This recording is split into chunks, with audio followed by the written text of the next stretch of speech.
시간 되었습니다. 우리 다 같이 주학에 맞추어 묵상 기도 드리심으로 2020년 12월 27일 쉬운 두 번째 송년주일 예배를 하나님께 드리시겠습니다.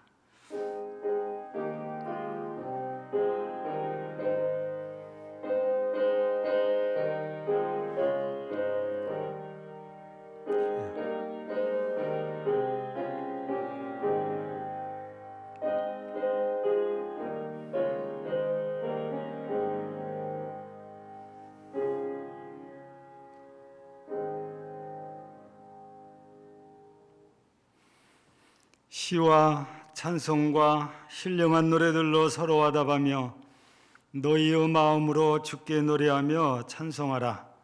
아멘. 알파와 오메가 되시고 처음과 나중이 되시며 시작과 끝이 되신 전지전능하신 하나님, 살아계신 하나님, 2020년 한 해 코로나19로 인해서 많은 어려움들이 있는 중에도 저희들을 이 시간까지 인도하여 주셔서 감사드립니다. 오늘도 마땅히 온 교회 성도들이 한자리에 모여 한마음 한뜻으로 한 믿음으로 높으신 하나님께 찬양을 드리며 예배드려야 마땅하오나 코로나19의 감염으로 인해서 대면 예배를 드리지 못하고 이렇게 온라인으로 예배를 드리옵니다. 하나님은 무소 부지하시사 하셨사오니 성도들이 어느 처소에 있든지 이 예배에 함께함으로 같이 은혜를 나누도록 은혜를 주시고 영광을 받으시옵소서. 예수님 이름으로 기원하옵나이다. 아멘. 찬송 3장입니다.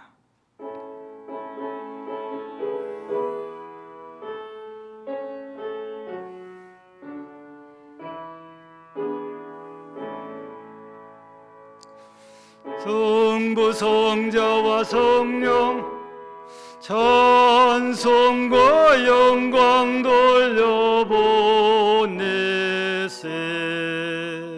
대초로 지금까지 또 영원 무궁토록 성삼위께 영광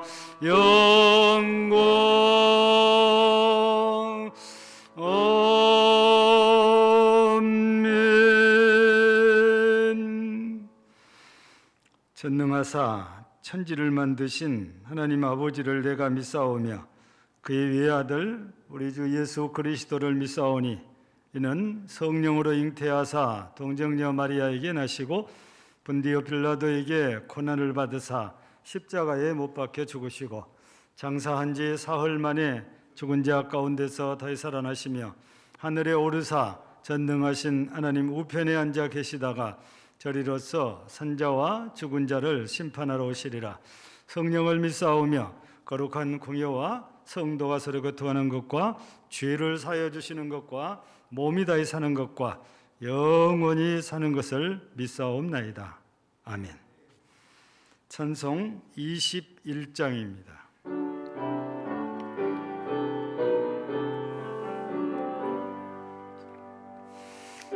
찬양하여라 전능왕 창조의 주께 내오나 주 찬양 평강과 의안의 주님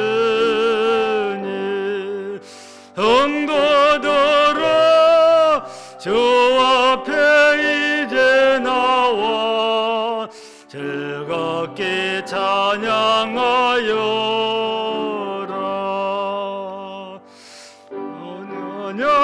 찬양하여라 놀라운 만유의 주께 포근한 날개 믿는 부모 주시 되시는 주님, 성도들아 주님의 뜻 안에서 내 소원 다 이루리라. 다 찬양하여라 온 몸과 마음을 바쳐. 이 세상 만물이 주 앞에 하나와 찬양. 성도들아 기쁘게 소리 높여 영원히 찬양하여라.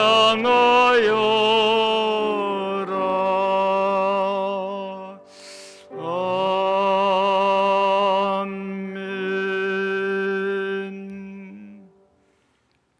언제나 동일하신 하나님 아버지, 죄악으로 어두워진 이 땅을 회복시키기 위해 육신으로 이 세상 가운데 임하신 그 크신 은혜와 사랑을 찬양하오니 홀로 영광 받아 주시옵소서.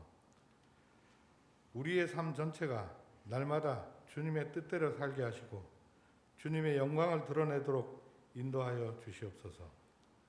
주님의 은혜 가운데 2020년 마지막 주일 예배를 우리의 마음을 모아 드리오니 이 예배가 하나님께서 기뻐하시는 예배가 되게 하여 주시옵소서.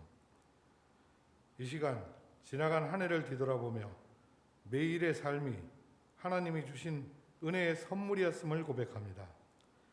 우리가 죄 중에 살면서도 죄인 줄 모르며 오히려 교만과 자기의 의에 빠져 살아온 지난 날들을 회개합니다. 우리의 잘못과 허물을 용서해 주시어 새로운 모습으로 주님 앞에 나아갈 수 있도록 이끌어 주시옵소서. 우리의 삶이 오직 성령과 말씀에 이끌려 언제나 주님 안에서 생각하고 말하며 복음을 전하는 삶을 살게 하여 주시옵소서. 사랑의 주님, 항상 새해를 맞이할 때면 스스로의 다짐과 결단의 맹세가 어느 순간 세상과 쉽게 타협하고 나약하고 비겁하게 살아온 삶을 고백드립니다. 물질에 고개 숙이는 부끄러운 생각으로 말과 행동을 헛되이 보낸 날도 있습니다. 이 시간 지금까지 신실하게 인도하신 주님을 생각하며 새로운 한 해를 준비할 수 있도록 인도하여 주시옵소서. 이제 지난 한 해를 보내면서 속죄의 마음과 더 낮은 곳으로 헤아리는 하나님의 뜻을 이어받아 상처받은 이웃들을 돌아보고 주님만을 의지하는 순종의 자녀가 되기를 기도드립니다. 우리의 모든 일의 시작과 끝을 기도와 감사로 이루어가게 하시고 주님의 선한 일에 온전히 동참하며 살아가게 하옵소서. 하나님의 그 크신 사랑과 은혜를 항상 마음 깊이 새기며 주님의 도구로 온전히 쓰임받게 하시옵소서. 우리 교회가 새해를 맞이하여 더욱더 주님의 참된 뜻을 이루어가는 교회가 되게 하여 주시옵소서.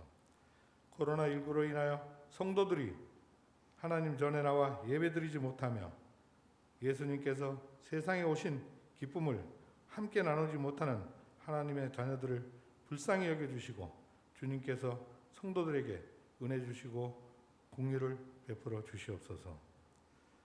오늘 귀한 말씀을 전해주신 목사님께 주님의 축복과 지혜를 내려주시고 이 시간 드리는 예배가 하나님과 진정으로 하나가 되는 시간이 될 수 있도록 함께하여 주시옵소서. 소망의 새해에도 담임 목사님께서 모든 사역의 현장에서 바르게 통찰하고 분별하여 나갈 수 있도록 성령님이 늘 함께하여 주시고 주님이 주시는 사랑을 전할 때에도 그 사랑이 넘치는 생명력으로 더딥혀 주시옵소서. 예배를 시작하는 순간부터 마치는 순간까지 주님께서 함께 하시길 원하오며 우리 주 예수 그리스도 이름으로 감사하며 기도드립니다. 아멘. 아멘.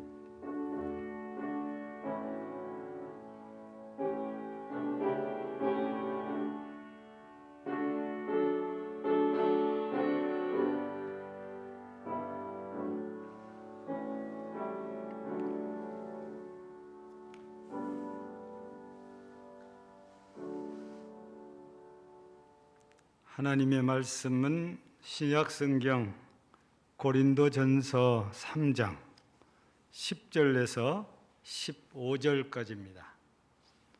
신약성경 고린도전서 3장 10절에서 15절까지입니다. 266쪽 아니면 5쪽 이렇게 되겠습니다. 봉독해 드립니다. 내게 주신 하나님의 은혜를 따라 내가 지혜로운 건축자와 같이 터를 닦아두매 다른 이가 그 위에 세우나 그러나 각각 어떻게 그 위에 세울까를 조심할지니라. 이 닦아둔 것 외에 능히 다른 터를 닦아둘 자가 없으니 이 터는 곧 예수 그리스도라. 만일 누구든지 금이나 은이나 보석이나 나무나 풀이나 집으로 이 터 위에 세우면 각 사람의 공적이 나타날 터인데 그 날이 공적을 밝히리니 이는 불로 나타내고 그 불이 각 사람의 공적이 어떠한 것을 시험할 것임이라. 만일 누구든지 그 위에 세운 공적이 그대로 있으면 상을 받고 누구든지 그 공적이 불타면 해를 받으리니 그러나 자신은 구원을 받되 불 가운데서 받은 것 같으리라. 아멘.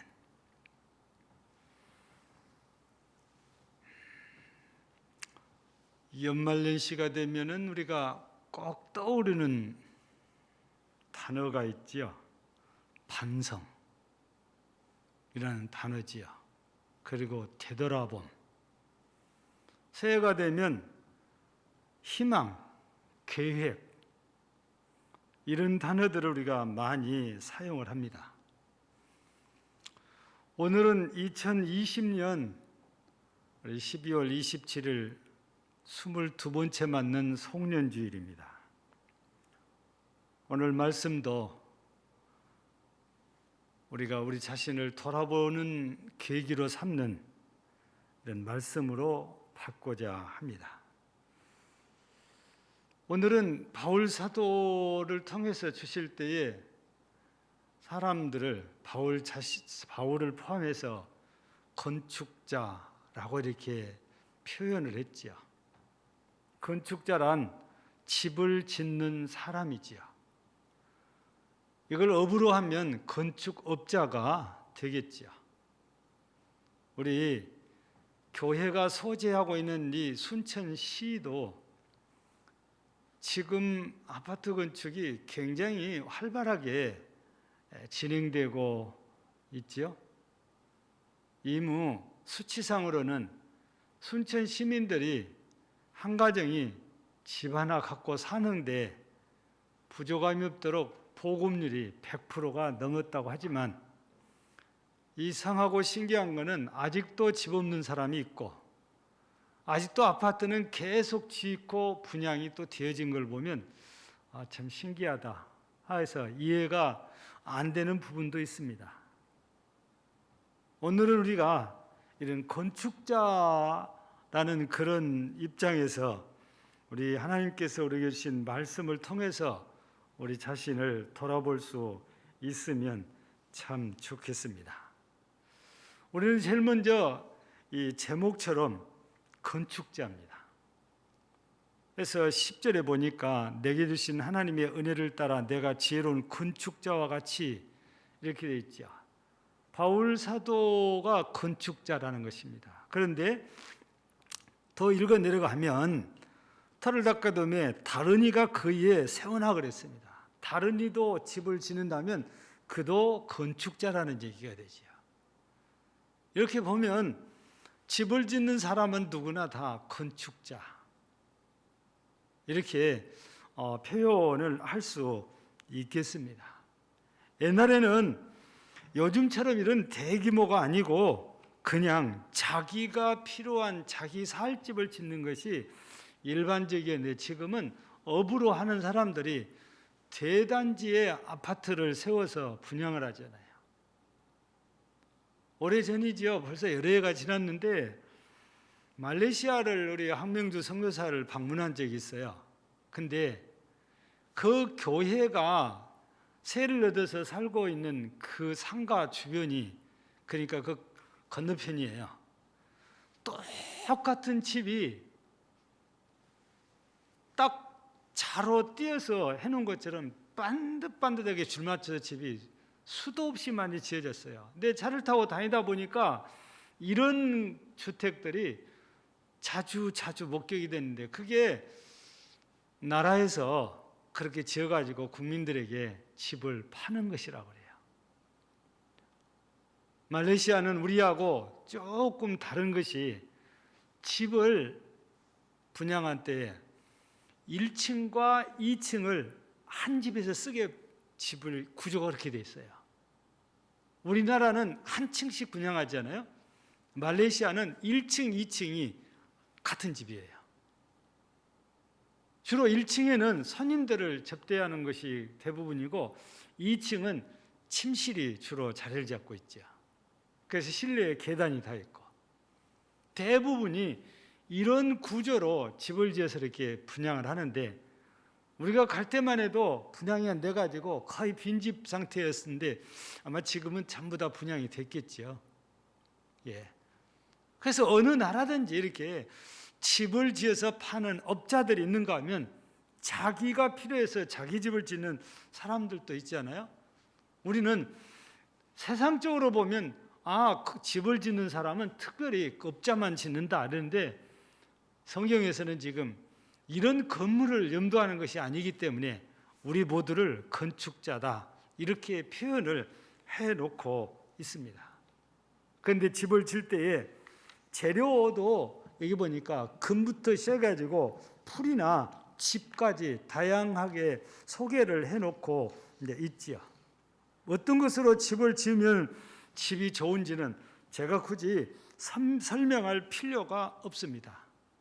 다만 어떤 건축자가 지혜로운 건축자이고 훌륭한 건축자이냐, 믿을 만한 건축자이냐 했을 때, 오늘 성경에서는 불에 태워서 그 공적이 남았을 때에 그 건축자가 지혜로운 건축자고 실력 있고 능력 있고 좋은 건축자, 이렇게 설명을 할 수 있습니다. 우리가 성경에서 말하는 건축자라는 것은 눈에 보이는 이런 건물을 의미하는 게 아니고, 하나는 영적인 일이지요. 믿음의 집을 말합니다. 또 하나는 하나님 앞에서 내 인생 전체가 심판을 받게 되잖아요. 내 삶이 100년을 살든 200년을 살든 그 삶 자체가 집을 짓는 기간이어서 하나님 앞에서 심판을 받아야만 되는 거죠. 하나님께서는 불로 심판하신다고 오늘 여기에서 말씀을 이렇게 표현하는 거예요. 그래서 불로 태워본다는 이런 말씀을 하신 거지요. 여러분, 우리가 하나님 앞에서 심판을 받는데 어떤 건축자인가에 따라서 어떤 경우는 불에다 타버리니까 부끄러운 건축자도 있을 수 있고, 어떤 건축자는 그 공적이 인정돼서 칭찬받은 건축자도 틀림없이 있을 것입니다. 우리가 말하는 것은 부끄러운 건축자가 아닙니다. 우리가 힘쓰고 애써서 한 것들이 무산돼 버리는, 공적이 하나도 남지 않는, 그래서 부끄러운 건축자가 아니고 잘했다고 착하다고 칭찬받는 그런 건축자가 되려면 우리의 수고의 공적이 하나님 앞에 남아야 됩니다. 그냥 집을 짓는다고 해서 되는 것이 아니고, 우리 하나님 앞에 인정받는 그런 집을 짓는, 믿음의 집, 내 인생의 집을 짓는, 삶의 집을 짓는 이런 건축자가 되어야 할 것을 우리에게 말씀을 주신 거지요. 그런데 예전에하고 지금하고 달라진 것이 있다면, 예전에는 주로 그냥 주거를 목적으로 집을 짓기만 하면 됐어요. 근데 지금은 많이 달라진 게, 그 도시 또 그 지역과 조화가 이루어져야 됩니다. 그래서 우리 교회가 자리 잡고 있는 이 순천시 이 금당지구에도 이쪽의 건축에 대한 조례안이 있어요. 그 조례안 중에 하나가 고도라는 게 있어요. 고도. 건축물의 높이. 그래서 우리 교회도 돈이 없어서 못 지어서 저런 게 아니고 시조례 안에 그 이 이상 높일 수가 없어요. 우리가 필요로도 하지 않기 때문에 안 올렸지만 실은 더 짓고 싶어도 더 이상 높게 올라가지를 못합니다. 이 금당 지역에 도시 설계를 할 때에 이 어떻게 하면 이 지역이 보기 좋은, 살기 좋은 이런 지역이 될까 해서 설계할 때부터 이거는 다 설계가 되어진 거지요. 그리고 이 지역에는 그냥 임시로 우리가 보통 볏집이라고 그래요. 지붕을 이렇게 해놓고 그냥 창고처럼 지어버린 거예요. 시골에 가면 창고가 이렇게 돼 있잖아요. 이런 집은 근본적으로 허가가 안 납니다. 도시계획에 용납이 안 돼요. 그러니까 건축물을 지을 때에 그 지역에 맞는 건축물이 세워져야 되는 거죠. 그래야 시에서도 허가를 해줍니다. 또 하나는 집을 지을 때에 건물이 사용주가 편리해야 돼요. 실용적이어야 됩니다. 불편하면 후회를 하게 되잖아요. 그래서 집을 짓다 보면은 몇 번 부서뜨리고 다시 하고 부서뜨리고 다시 하고, 이 건물도 이 예배당도 지을 때 본당과 현관 사이를 다 거푸집 다 해놨는데 그거 다 뜯어내고 다시 현재 모양으로 바꿨어요. 설계는 이렇게 안 돼 있었어요. 제가 이의를 제기했어요. 이 공간이 아무 쓸모가 없는데 차라리 예배실로 이렇게 잡아 넣자 해서 지금은 일자로 쭉 해놨는데 옛날에는 오다가 이렇게 딱 했어요. 이렇게 해놨는데 좀 바꾼 거지요. 그래서 이 예배 공간이 계산상으로 108평 정도 돼요. 근데 그거를 수정함으로 통해서 한 110평 정도로 좀 늘어난 거죠. 그게 사용자가 편리하도록 집을 지어야 되죠. 그리고 예관이 있습니다. 예관. 보기도 좋아야 되고 작품성을 요즘은 따져요. 그래서 설계를 하신 분들이 설계를 의뢰하는 건축주에게 어떤 건축물을 원하느냐고 물어봐요. 그래서 이 설계를 할 때도 저한테 설계사가 물어보고 제가 이러이러한 의미를 담는 예배당이 되어야 되겠다. 그래서 만들어낸 것이 현 모습입니다. 그러니까 설계사가 알아서 그냥 그림을 그려준 게 아니에요. 다만 설계사는 건축주의 의중을 따라서 설계를 해서 이게 됐다 싶으면 건축사가 그때부터는 고집을 피우면 안 바꿔주려고 그래요. 왜냐하면 이 예관은 우리 미술하는 사람들 가운데 아티스트라고 있잖아요. 멋있게 꾸미는 사람들. 이것과 똑같아요. 그래서 예관의 미는 참 고집이 셉니다. 안 바꾸려고 그래요. 건축사들의 고집이거든요. 예. 그러나 내부는 웬만하면 다 바꿔줍니다. 왜냐하면 사용주가 편리하게 해야 되니까. 그래서 건축자는 집을 그냥 아무렇게 지으면 나중에 후회를 많이 하거든요. 그래서 집 지기 완성되기 전에 고칠 걸 자꾸 고쳐놔야 내가 살면서 후회를 안 해요. 마찬가지입니다. 우리가 하나님 앞에서 건축자로서 집을 지는데 예쁘기만 하면 다 된 것도 아니에요. 나만 편리하면 되는 것 아니에요. 하나님이 원하시는 집을 지어야 되니까. 그게 우리가 하나님이 원하시는 삶을 사는 걸 말하지요. 하나님이 인정하는 믿음의 집이 지어져야 우리는 영적으로 건축자로서 인정을 받고 하나님 앞에 그 공적을 인정받아서 칭찬을 받게 되지요. 원하기는 우리 모든 금당제일교회 성도들이 금년 한 해를 돌아보면서 나는 진짜 하나님 앞에 인정받은 건축자였나, 내 자신의 삶을 돌아보면서 내 믿음 생활을 돌아보면서 난 하나님이 인정받는 건축자였을까 돌아볼 수 있는 기회가 되시기를 바랍니다. 두 번째는 우리가 건축물을 지을 때는 터가 필요해요. 우리는 보통 땅이라고 말을 하잖아요. 그래서 우리가 이 건축물을 하기 위해서 우리도 수년에 걸쳐서 땅을 조금씩 기회가 되는 대로 하나님 힘주신 대로 우리가 땅을 매입해서 이만큼 확보를 한 거지요. 눈에 가시기도 하고 옥에 티 같기도 하는 이쪽에 한 필지를 마저 매입을 했더라면은 좋았을 뻔했는데 그것은 못해서 늘 좀 아쉬움은 있기는 해요. 그래도 이만큼이라도 하나님께서 우리 금낭절께 허락해 주신 것은 너무 감사하고 있지요. 예. 근데 이 지역이 원래 매립지역이에요. 그래서 건축을 결정하고 설계를 하고 터파기를 하고 이런 걸 하기 전에 한 일이 뭐냐면 지질 조사예요. 그래서 광주에서 사람을 데려다가 타공을 해요. 여러분 지하수 개발하잖아요. 이런 것처럼 여기를 뚫어요. 근데 들어가다 보니까 돌이 움직여요.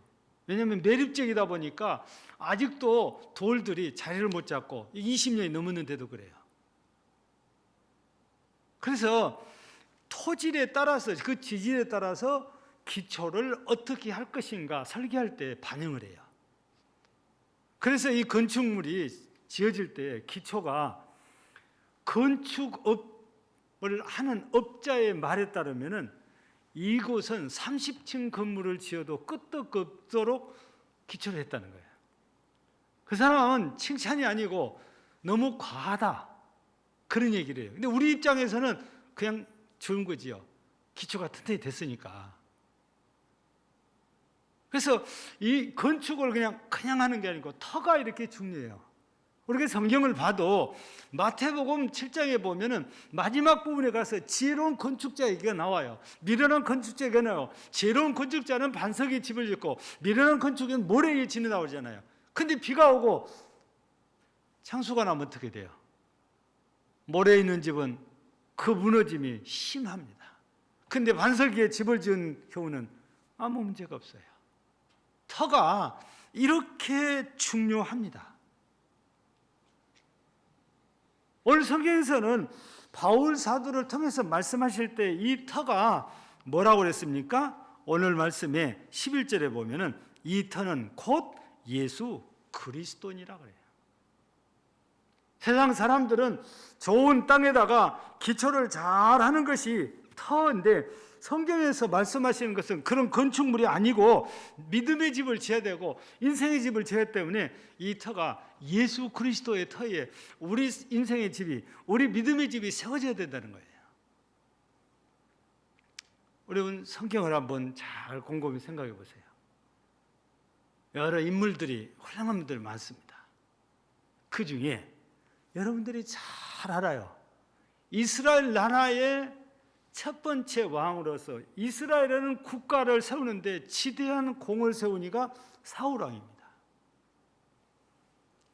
두 번째 왕이 다윗인데 사울은 이스라엘을 나라의 기틀을 만드는데 공로자를 한다면 다윗은 그 나라를 완전히 반석 위에 세우고 영토를 확장해서 통일 왕국을 세우는데 공로자입니다.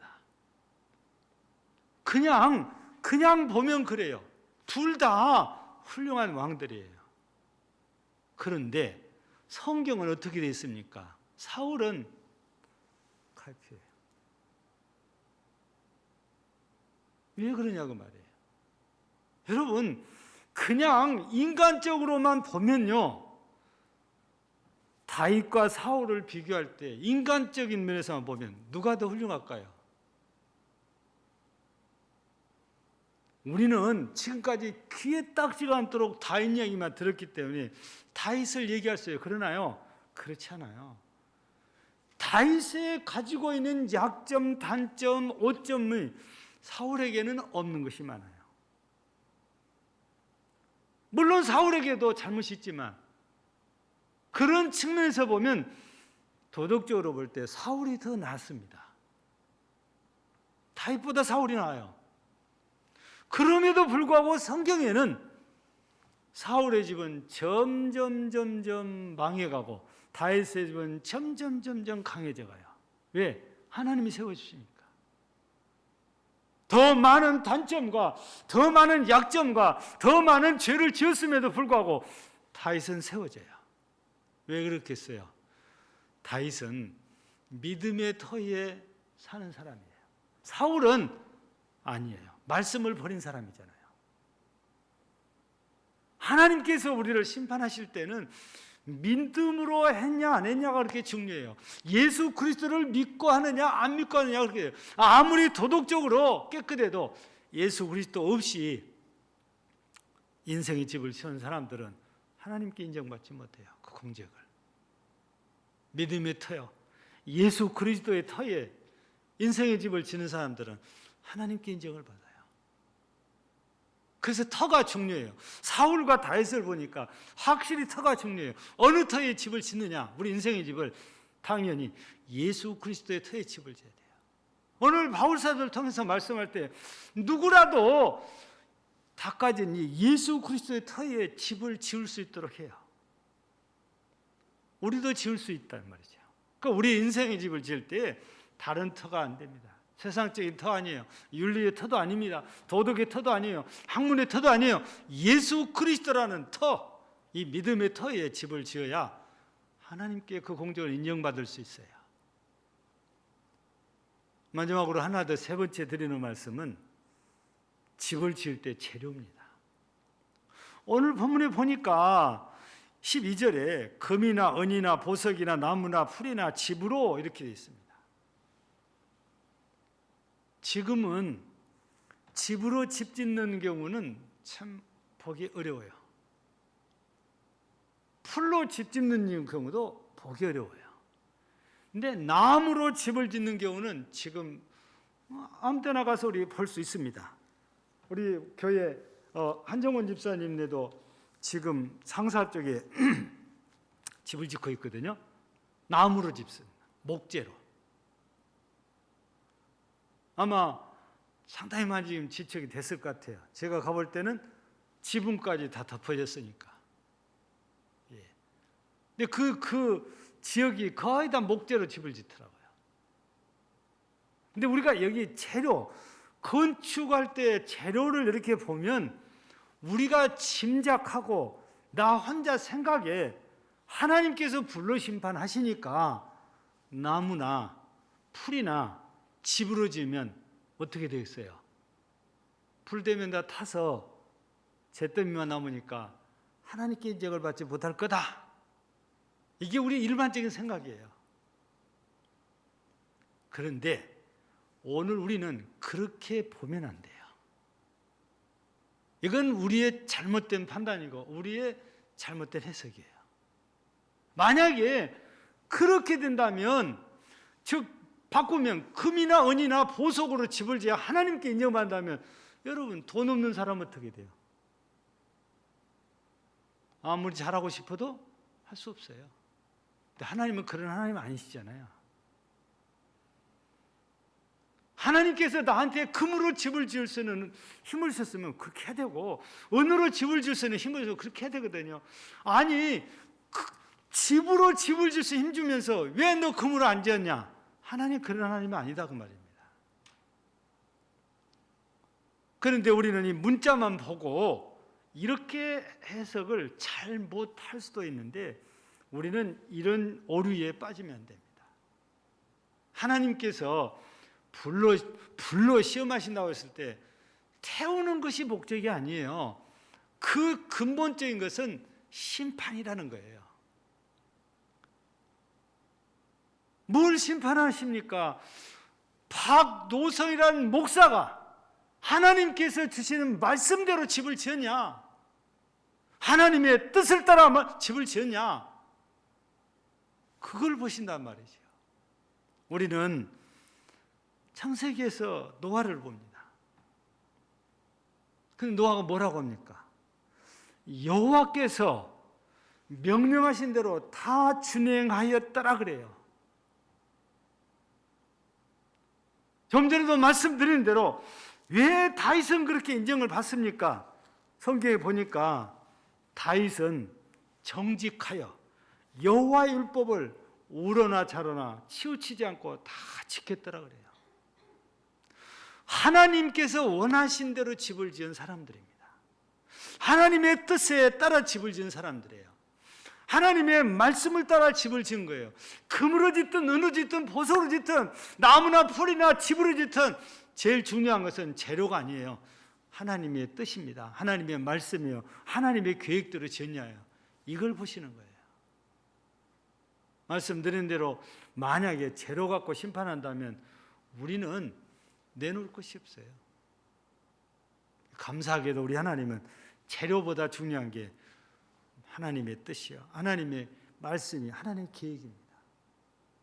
여러분, 모세도 생각해 보세요. 성막을 지을 때 하나님께서 주신 설계도대로 지어요. 솔로몬도 건축할 때, 성전 건축할 때 하나님이 주신 설계도에 따라 건축을 해요. 그러니까 하나님께서 인정하시고, 그러니까 하나님께서 이름을 거기다 두시고, 이곳에 와서 기도하면 응답하시겠다고 약속을 주신 거 아니겠어요? 사람이 하나님의 뜻은 무시하고 재료만 좋은 것 갖다가 지으면 하나님께 인정받냐? 그렇지 않다는 사실입니다. 무슨 말씀입니까? 금년에 우리가 1년을 살아보면서 맨날 코로나 핑계만 대고 하나님의 뜻을 거역하고 하나님의 말씀을 무시하고 나가고 싶은 대로 살았는지, 정말 코로나 때문에 어렵고 힘들고 고달퍼도 하나님의 뜻을 따라가려고 애를 썼는지, 하나님의 심판은 그게 기준입니다. 사랑하는 우리 금당제일교회 성도 여러분, 우리는 너 나가 없습니다. 목사고 성도고 구별 없습니다. 다 하나님 앞에 심판을 받아야 된다는 것은, 목사라고 봐주냐? 아니요, 더 엄한 심판을 받습니다. 야고보 사도는 통해서 우리에게 주시잖아요. 선생 되기를 좋아하지 말라. 더 큰 심판을 받는다고. 성도들보다 목사가 더 무섭게 심판받을 거 아니에요. 예외가 없다고 말입니다. 많이 줬으면 많이 찾아가시는 분이 하나님이세요. 은사를 많이 줬으면 그만큼 일을 해야 돼요. 재물을 많이 받았으면 그만큼 하나님을 더 많이 섬겨야 돼요. 지혜를 받으면 역시 또 하나님 영광을 위해서 사용을 해야 됩니다. 그런데 하나님보다 자기 욕심,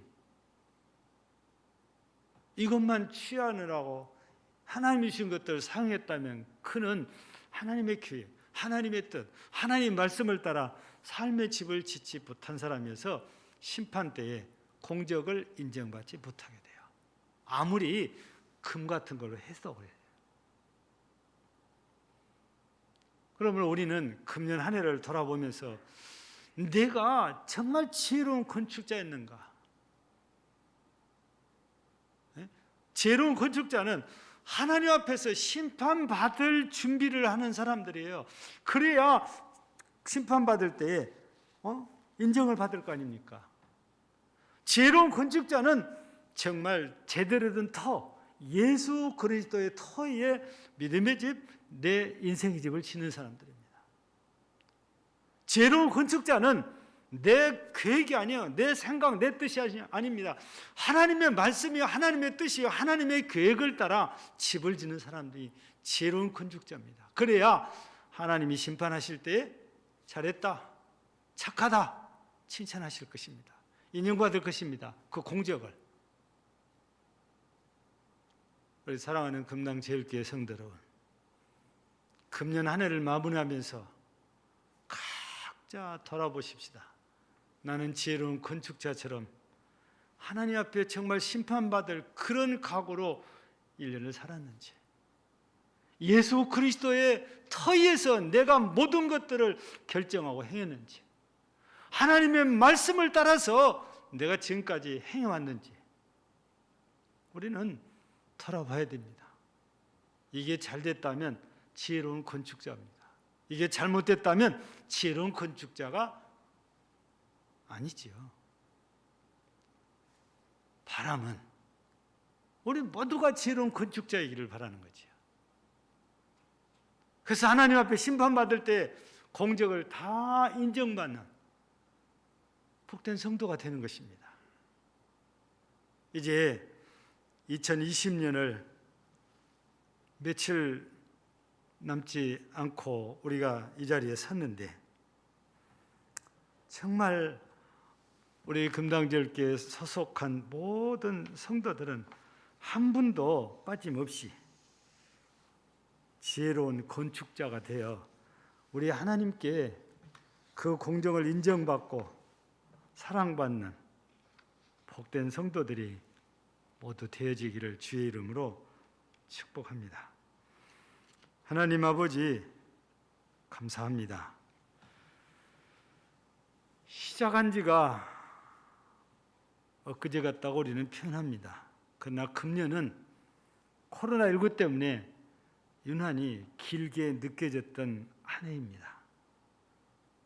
오늘도 코로나19 때문에 마땅히 성도들이 모여서 예배로 하나님께 영광을 돌려야 할진데 그리하지 못하고 이렇게 온라인으로 영상으로 예배를 드립니다. 어느 처소에 있든지 무소부지하신 하나님, 주의 백성들이 있는 곳에 역사하시고 함께 하셔서 모두가 한 마음으로 그리스도의 사랑의 줄로 묶어져서 하나 되게 하시고 예배에 집중해서 은혜를 나누고 모두가 지혜로운 건축자 되게 하옵소서. 예수님 이름으로 기도하옵나이다. 아멘. 찬송 308장입니다.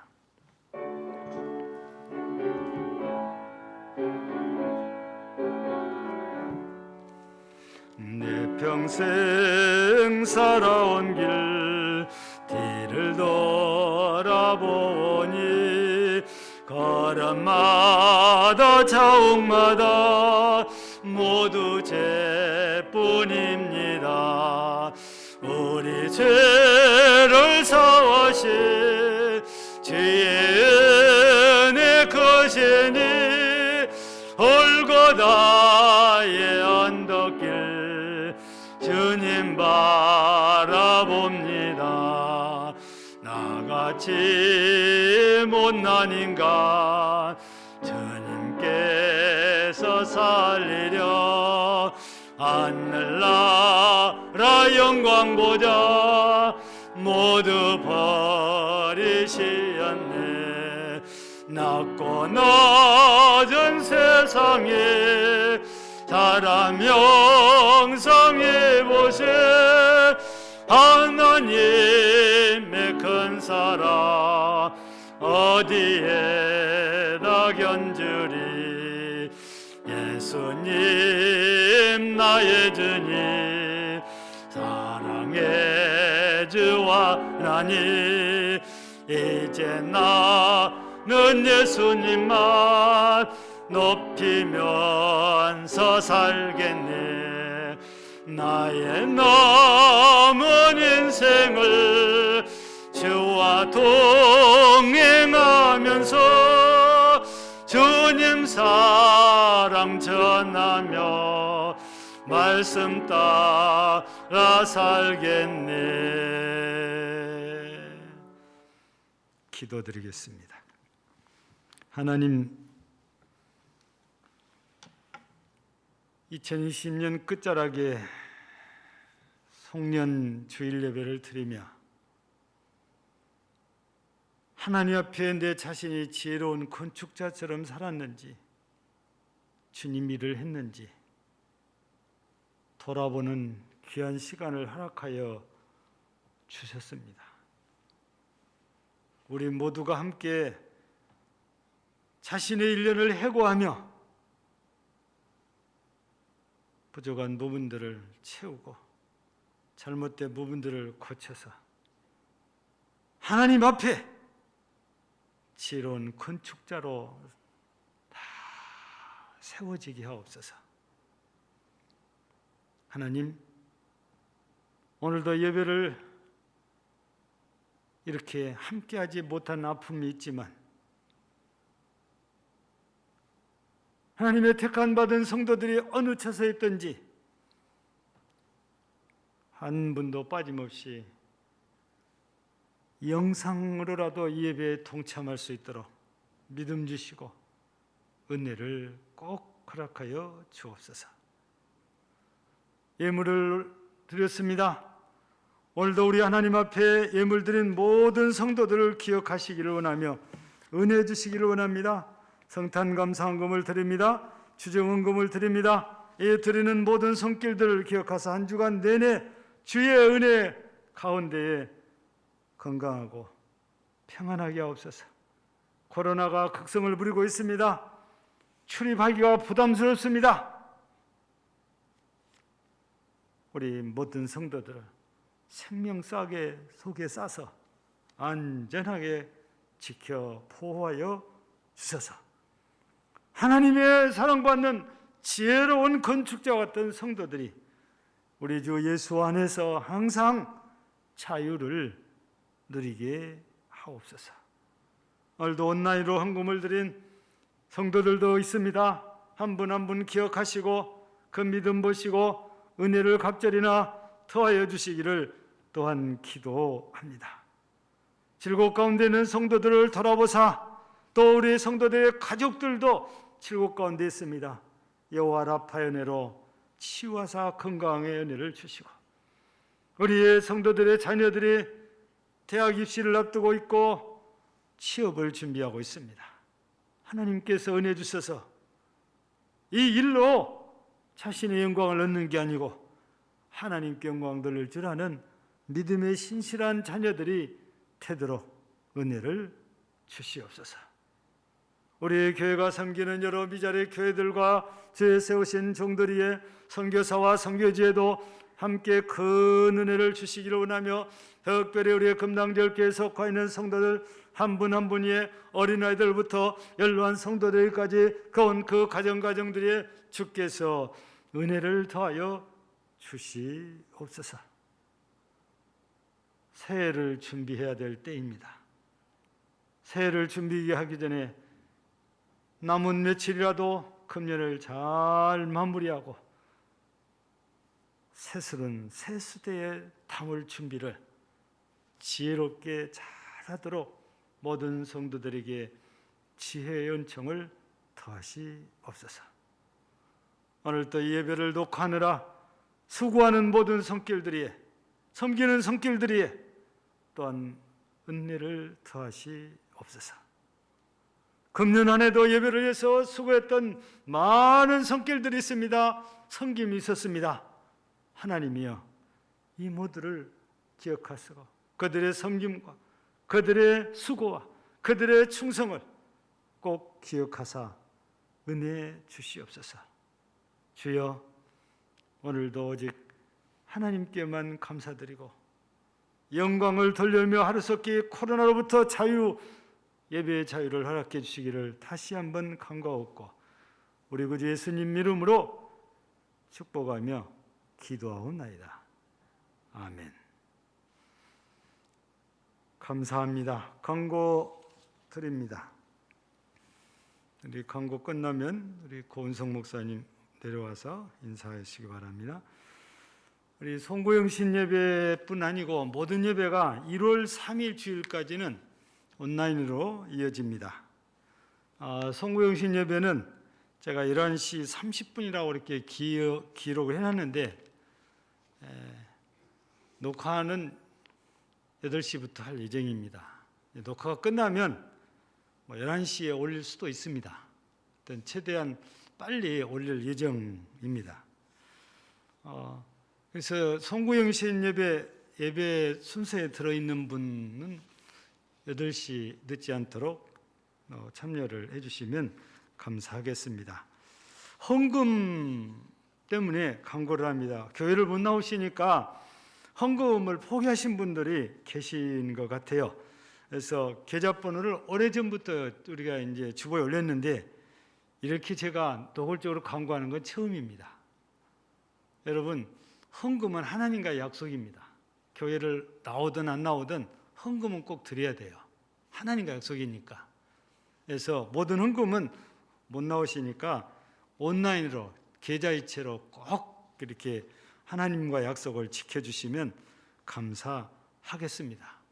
그리고 각 기관 졸업 수료예배가 오늘인데 이 코로나 때문에 못합니다. 그래서 각 기관에서는 예배는 못 드려도 선물들은 좀 잘 챙겨주시면 고맙겠습니다. 그리고 2021년 서리집사와 구역장, 거구장, 기관장 임명을 합니다. 우리 서리집사는 추가 임명장을 발표를 합니다. 박광현 성도님을 서리집사로 임명하고 조두영 성도님을 서리집사로 임명을 합니다. 그리고 내년에 가장 크게 변한 것이 교구입니다. 교구장들이 전체가 자리를 다 옮겼습니다. 1교구장에 강종석 장로님, 2교구장에 송명석 장로님, 3교구장에 길천석 장로님, 4교구장에 조동호 장로님, 이렇게 교구장 자리가 바뀌어지고 교구에 속한 구역은 그대로 있고 교구장이 속한 구역만 교구장이 가는 교구로 따라갑니다. 그리고 이제 앞으로 이런 일이 또 일어날 거니까 이제 교구장이 속한 구역은 가운데다 안 넣고 맨 끝 구역으로 그 교구의 끝구역에다가 넣겠습니다. 그러니까 17개 구역, 7개 구였으면 마지막 7구역, 두 번째 구역이 교구장이 속한 구역이 될 겁니다.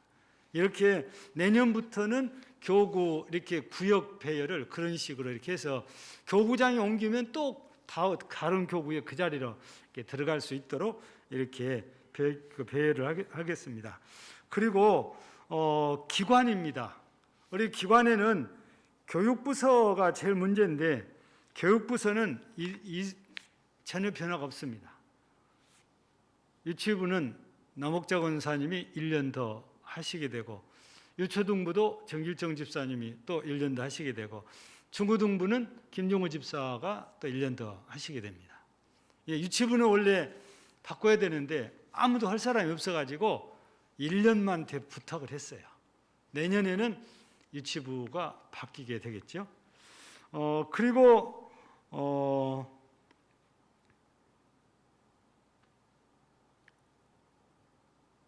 내년에 우리 회계에는 김경미 권사가 수고를 내년부터입니다. 김경미 권사가 수고를 해 주시게 되었습니다. 많이 기도해 주시면 감사하겠습니다. 그리고 다른 것들은 쭉 읽어보시고 다 연락 받으신 대로 이문순 집사님 모친께서 어제 새벽 4시에 소천을 하셨습니다. 현재 성가롤로 2층 2호실에서 장례가 진행 중입니다. 많이 기도해 주시기를 바라고 조문을 못 가시면 계좌로라도 이루어할 수 있도록 우리 교구장님들을 통해서 전부 다 전달이 되었을 것이라고 그렇게 알고 있습니다. 참고해 주시기를 바랍니다. 그리고 마지막으로 우리 고은성 목사님이 벌써 4년째 됐어요.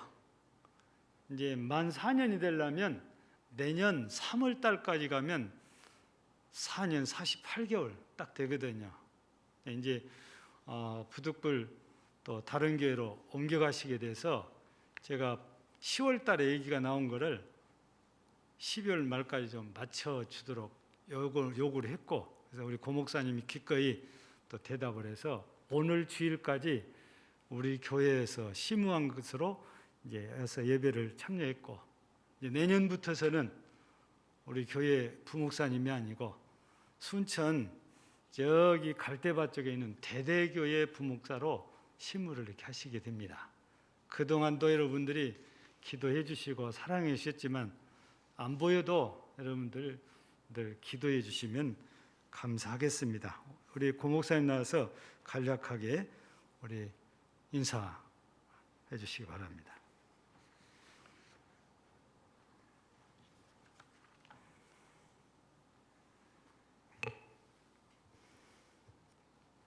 네,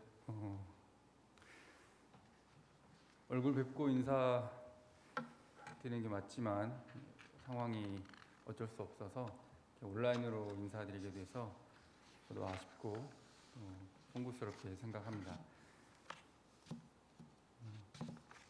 참 정든 곳을 떠나려고 하니 여러 가지 감정과 생각이 교차합니다. 뒤돌아보면 너무 부족한 것 투성이었고 연약한 것 투성이었고 죄송스러운 것 뿐이지만 너무 과분한 사랑을 저에게 베풀어 주셨고 또 여러 가지로 배려해 주시고 도와주신 담임 목사님을 비롯해서 모든 성도님들 감사 인사를 드립니다.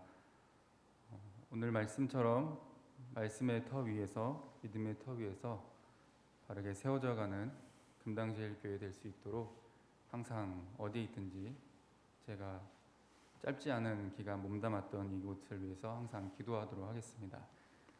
저를 위해서도 생각나시는 대로 기도해 주시면서 하나님의 나라와 뜻을 위해서 쓰임 받을 수 있도록 기도해 주시면 감사하겠습니다. 이 교회와 제가 모두 하나님의 나라와 뜻을 위해 쓰임 받는 그런 길을 걸어갈 수 있도록 항상 기도하겠습니다. 강건하시고 주님 안에서 많은 복을 누리시기를 축복드립니다. 감사합니다.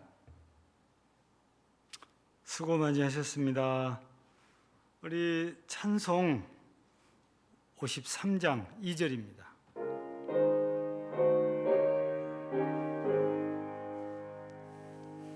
집으로 돌아가는 길 지도 행하시고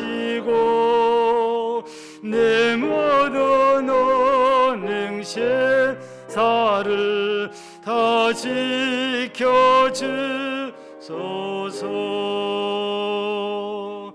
아멘.